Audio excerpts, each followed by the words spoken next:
d'une manière générale, en fait, on n'est pas tous spécialistes et on ne connaît pas forcément les définitions, la notion de blockchain, de crypto-monnaie.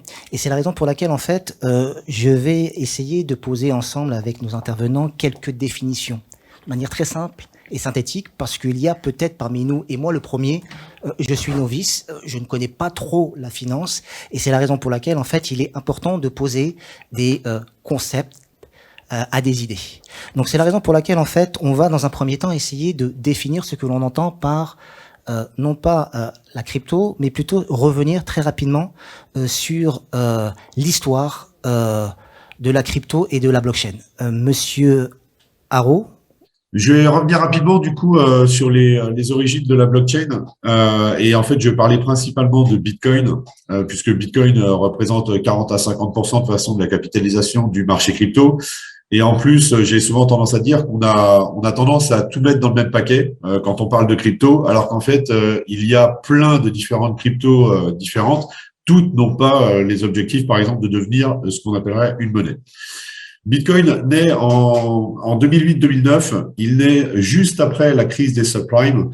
Le monde, à ce moment-là, est dans une crise financière assez importante. Et si vous lisez le white paper de Bitcoin, donc qui se résume à une dizaine de pages, vous allez voir qu'il y a une très très forte défiance envers tout ce qui est État, système financier et banque centrale. La simple lecture de ce document vous fait ressentir qu'il y a une vraie crainte par rapport au système qui est en place actuellement. Ce que propose alors Satoshi Nakamoto, qu'il soit une personne ou un groupe de personnes, en créant du coup cet outil, c'est la possibilité d'être complètement indépendant de tout le système financier et de tout le système monétaire qui existe actuellement. Il faut vraiment voir Bitcoin comme la création d'un système monétaire dans son intégralité et pas seulement d'une monnaie qui serait en plus de toutes les autres. Il propose alors du coup une indépendance en fait vis-à-vis de toutes les personnes du monde entier, puisqu'en fait Bitcoin est accessible partout dans le monde. Et je pense que vous avez tous les exemples en tête, que ce soit de l'Iran sur les sanctions économiques, que ce soit de la Turquie, du Venezuela, du Nigeria sur les inflations qui peuvent frapper du coup les sociétés. Là, on vous offre, entre guillemets, en tout cas Satoshi Nakamoto nous a offert un outil qui nous permet de nous rendre indépendants par rapport aux éventuelles crises économiques, sanctions économiques, crises financières que le système actuel pourrait connaître. Et ça, c'est quand même très, très important parce que c'était un des objectifs de Satoshi Nakamoto, c'était d'avoir un système monétaire alternatif. Le deuxième point, il a été évoqué par Hubert de Vauplane, c'est cette histoire de contrôle de données. En fait, aujourd'hui, dans le white paper, ce qu'on ressent également, c'est cette volonté de pouvoir contrôler certaines données de toutes les personnes pour pouvoir tracer les transactions, savoir ce que vous faites, etc. Et je voyais quelques questions sur le blanchiment tout à l'heure dans le chat. L'avantage, entre guillemets, de Bitcoin, c'est qu'en fait, ça vous offre un moyen de vous permettre d'échanger de la valeur de pair à pair sans passer par aucun tiers de confiance. En fait, on peut résumer d'ailleurs Bitcoin à un espèce de concentré de confiance. C'est une technologie qui nous permet, sans nous connaître, de nous échanger de la valeur sans passer par un tiers de confiance. Et ça, quand on voit la monnaie numérique de banque centrale, aujourd'hui le yuan numérique, on sait très bien, et Hubert l'a expliqué, quelles sont les motivations du régime chinois pour pouvoir lancer ce type de monnaie numérique. Et j'ai une approche un petit peu différente par rapport à l'euro numérique, par exemple. C'est en fait, moi, les monnaies numériques me font peur dans le sens où on donne un outil à nos gouvernements, à nos États, d'être en capacité d'absolument tracer toutes les transactions. Et ça reste un outil extrêmement dangereux. Qu'en 2021 ou dans 2022, des régimes occidentaux ou d'autres pays aient de bonne volonté de vouloir faire ça correctement, certes, on n'est pas à l'abri que dans 2 ans, 3 ans, les règles changent et pour autant, les MNBC seront quand même en place et peut-être que une bonne partie des personnes les utiliseront. Du coup, il y a vraiment un juste milieu à trouver entre la confidentialité et le traçage finalement des transactions qui pourraient être illicites. Merci beaucoup, Monsieur Haro, de ces précisions. Alors, l'idée, si vous voulez, c'est une fois qu'on a posé un peu les jalons historiques de la blockchain, il serait peut-être intéressant de nous intéresser sur ce que l'on entend par la blockchain d'une manière générale. Et cette question s'adresse directement à Jérémy Lepetit. Qu'est-ce que vous pouvez nous dire de manière très succincte, très synthétique, mais en même temps très précise sur cette question? Je sais pas. Est-ce que le micro marche? Oui. Bonsoir. Merci de m'avoir invité. Alors, au-delà d'être très synthétique, je vais essayer surtout de vulgariser pour rendre ça accessible. Super. Paradoxalement, c'est un sujet qui a l'air complexe. Et en réalité, la blockchain, fondamentalement, c'est quelque chose d'assez simple. Et on a introduit cette conférence avec le terme de prospective, alors qu'en réalité, aujourd'hui, on ne parle plus de prospective quand on parle de blockchain. On est en train de parler de balistique, c'est quelque chose qui est en train de se produire, c'est quelque chose qui est en train d'infuser la société, c'est quelque chose qui est en train d'être instauré absolument dans toutes nos institutions, qu'elles soient financières ou que ce soit industrielles. Donc la blockchain, c'est avant tout, pour moi, une solution technologique qui repose sur une infrastructure de données. D'accord. Et la meilleure manière de comprendre ce qu'est une blockchain, parce qu'il y a plusieurs types de blockchain, il n'y a pas une seule blockchain, il y a potentiellement une infinité de blockchains. Mais une blockchain, la meilleure manière de le comprendre, c'est de s'appuyer sur la métaphore du livre. Une blockchain, c'est un registre. C'est exactement comme ce livre, sauf que c'est un registre comptable qui va intégrer des données et des transactions.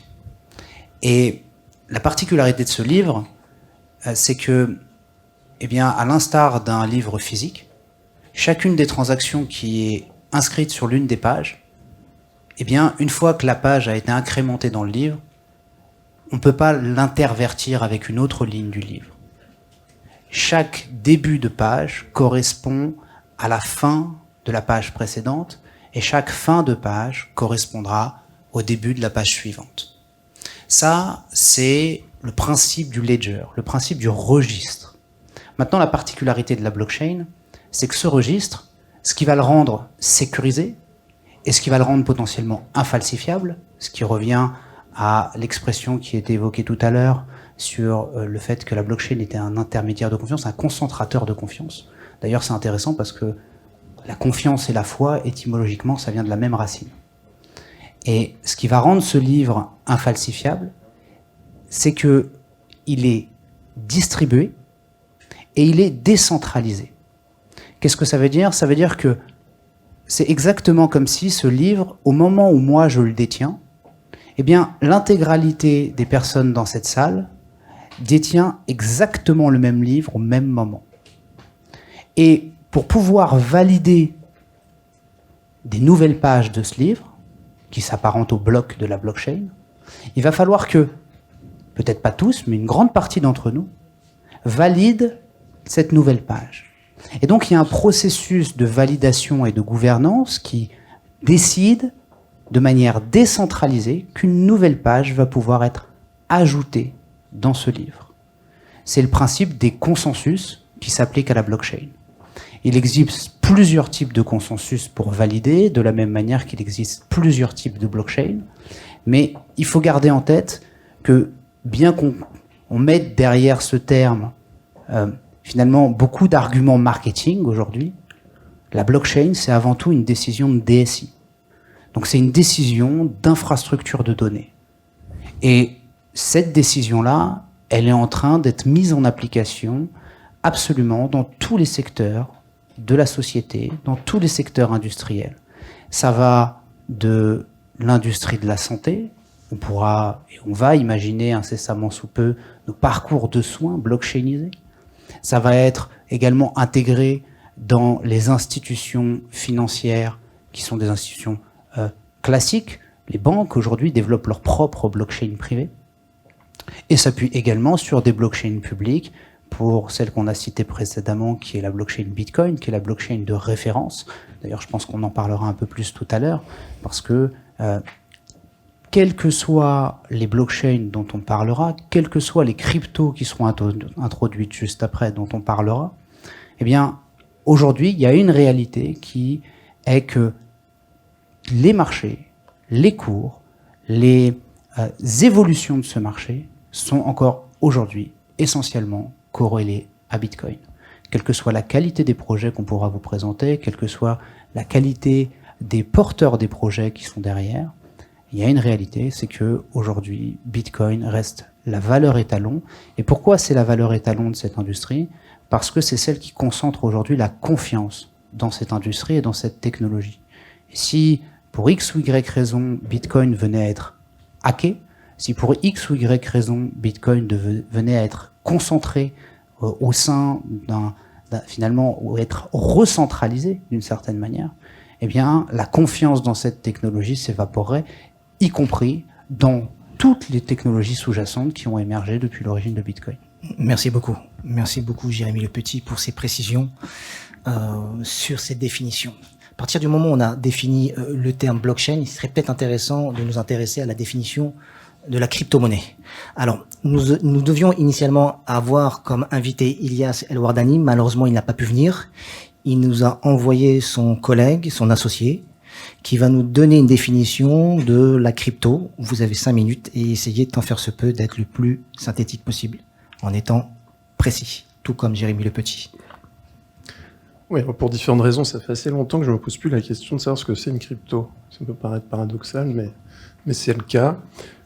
Si on devait revenir par rapport à l'outil technologique qu'évoquait Jérémy, la blockchain, pour moi une crypto c'est une unité de compte, c'est un bitcoin, c'est un ether, c'est un Cardano, enfin un ADA, enfin oui, et c'est vraiment une unité de compte à laquelle on va donner une valeur. Donc vraiment, la blockchain, pour moi, est l'ensemble des technologies qui ont été utilisées pour distribuer des livres de compte et créer la capacité à créer des unités de compte distribuées. C'est une chose. La crypto, c'est vraiment probablement, et c'est ce que mettait en avant à Eurocrypto tout à l'heure, la confiance, la valeur qu'on donne à une unité de compte. Et cette unité de compte, on se l'échange, on se la partage, et permet de faire des paiements, et permet de spéculer pour de bonnes ou de mauvaises raisons. Et ensuite, elle s'exprime, comment dire, dans le monde économique et financier lié à la crypto et pas que. Ensuite, sur les différentes cryptos, si on revient sur l'historique, bref, de la création, il y a vraiment Bitcoin qui arrive avec cette philosophie de créer un système peer-to-peer de paiement alternatif, d'unité de compte. Et ensuite, avec Ethereum, on arrive sur la notion de smart contract et de monnaie intelligente qui permettent vraiment potentiellement de créer toute forme de typologie de monnaie avec toute forme de créativité, d'intelligence associée à une unité de compte monétaire. Donc là, on rentre vraiment dans un monde où on laisse la capacité à l'argent à avoir toutes sortes de propriétés. Et c'est vrai que l'analogie que faisait, Jérémy sur un livre, et probablement peut s'étendre aussi en tant que crypto sur les smart crypto, ou disons les smart contracts appliqués à l'unité de compte. Donc ensuite, une fois qu'on a dit ça, même si c'est peut-être un peu, c'est pas très pratique, la crypto c'est quoi aujourd'hui? C'est avant tout un écosystème spéculatif où tout le monde veut gagner de l'argent, en faisant, des rendements très conséquents.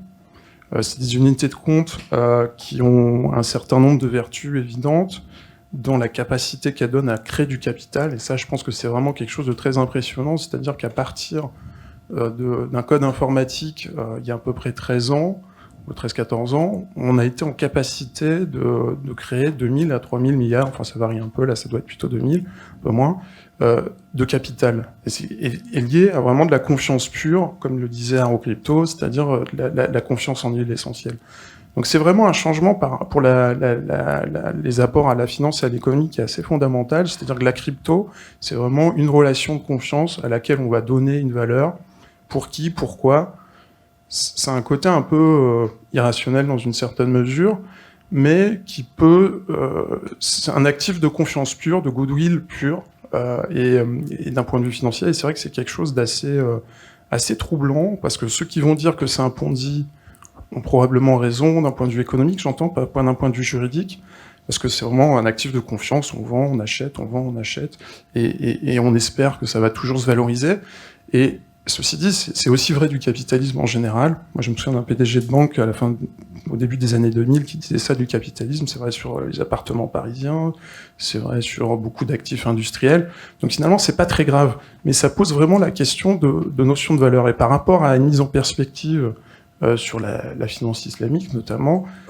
C'est vrai que est-ce qu'on peut considérer que la confiance en l'huile essentielle, pour reprendre le terme que disait Haro Crypto, est-ce que c'est un actif tangible? Est-ce que c'est de l'économie ou pas? Et c'est une vraie question de fond. Certains vont dire non, c'est une arnaque, c'est du Ponzi, et en même temps on se rend compte aujourd'hui avec ce qui est en train d'être fait, que quelque part la confiance, le goodwill, comptable entre guillemets, ça devient un actif quasi tangible dans son usage. Et c'est vraiment très très novateur dans ce monde des cryptos, ce qui est en train de se passer de ce point de vue-là. Donc je sais pas s'il y a d'autres thèmes particuliers que tu as abordés. Non, très complet. Mais c'est vrai que par rapport, pour faire la transition avec la finance islamique, telle que je comprends, Anis va aborder ce sujet.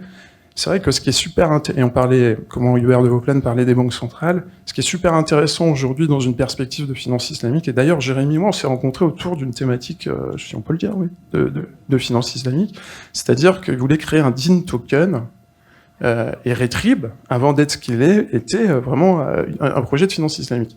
Et il voulait faire une monnaie intelligente qui respecte les philosophies de la charia. Moi, je connais assez mal ces sujets de finance islamique, mais ce qui est assez fondamental, c'est quand on vous dit il y a des questionnements sur l'intérêt, avec notamment ces notions de smart contract liées aux cryptos, vous pouvez créer toutes sortes de types d'intérêts, ou pas en créer, ou créer des intérêts moraux, pour que ça s'appelle pas de l'usure, entre guillemets, sur des notions de spéculation, sur des notions, d'incertitude, telles que je le comprends, qui sont prises en compte dans la finance islamique. De la même manière, vous pouvez créer des bourses d'échange dans lesquelles vous êtes relié à une réalité économique et pas à de la spéculation. Et de la même manière, sur des notions de partage, de profit, de perte, il y a vraiment cette notion de distribution qui est possible. Et puis, bon, sur les actifs tangibles, j'en ai parlé un peu tout à l'heure. Mais ce que je veux dire pour ça, c'est que pour faire de la finance islamique, s'il y avait un objectif là-dessus important, le cœur de la capacité, c'est de définir la monnaie au niveau central, c'est-à-dire au niveau d'une banque centrale. Et est-ce qu'aujourd'hui, il y a une banque centrale qui est prête à faire de la monnaie islamique? C'est un vrai sujet de fond. C'est complexe parce que c'est vraiment lié à l'ensemble des réseaux qui tiennent les banques centrales au niveau international. D'accord. Merci beaucoup, Monsieur Le Floch.